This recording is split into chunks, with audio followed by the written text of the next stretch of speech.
Time to answer one of the questions that has come into Dr. Sean Riley and his team at Tulsa Spine and Rehab.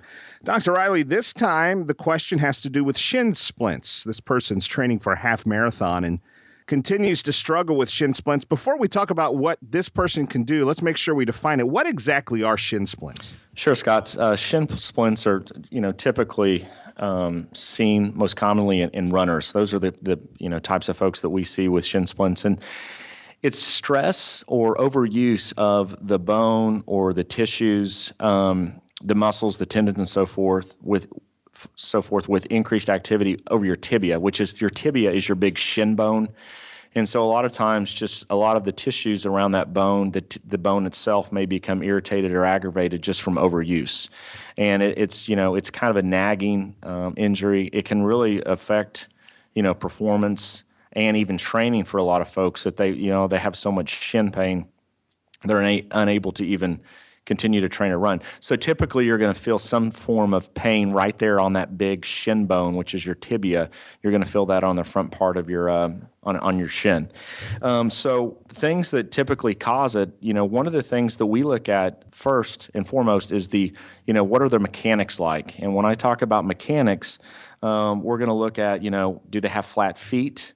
Is there something going on with their arch? So the running mechanics typically can determine if they pronate, which means their feet might, on foot strike might kind of go to the inside, or supinate means it goes to the outside.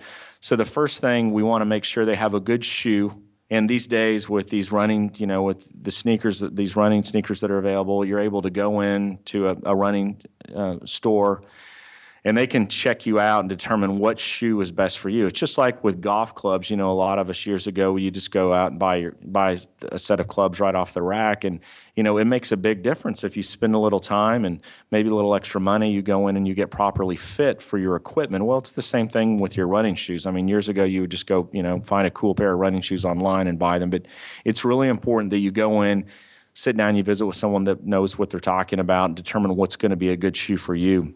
And then overuse is the second thing. We just see a lot of folks that go too fast, too hard, too soon, meaning, their foot, their body, they're not conditioned to go out and start training and running. And so, they go out and they pull up a half marathon program online, and then they just start following this. Prior to that, they were sitting behind a desk for weeks at a time and they haven't trained for anything. And so I think it's really important too that you kind of slow roll it, you get into it, you let your body get properly accustomed and conditioned so that you can, take the stress and so forth of the running. Are there ways to stretch or anything to avoid it? Absolutely. That's one of the next things that I was going to talk about. So the calf, your calf muscles should be one of the biggies that you should address. And so one of the things that I spoke of, an orthotic is an insert that could go in a shoe. And a lot of times we'll see patients with, calf tightness can affect the way the foot strikes.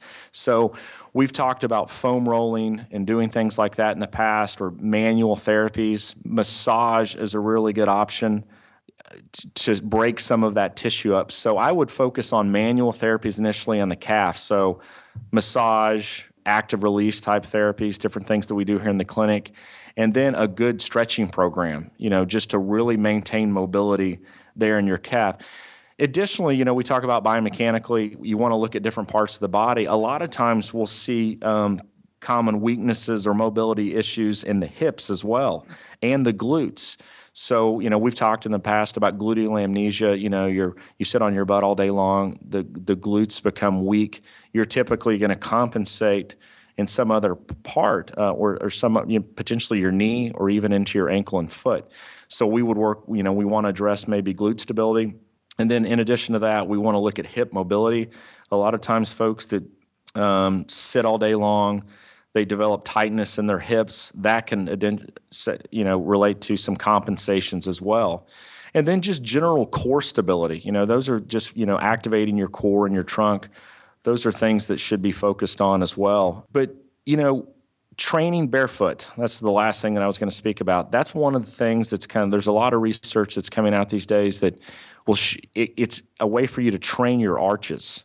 Running barefoot promotes proper foot strike and so forth. But it's an interesting way to train your arches.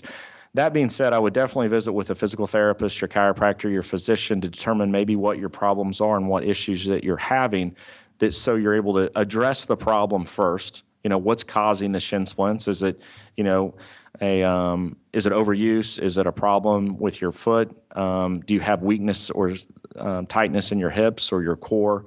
And from there, you can develop a plan and move forward. But just if you are out there suffering from shin splints, always ice and rest and some type of anti-inflammatory are going to be really good options to manage the symptoms. If you have a question about an ache or pain that continues to bother you, contact Dr. Riley and the team at Tulsa Spine and Rehab, 918-743-3737.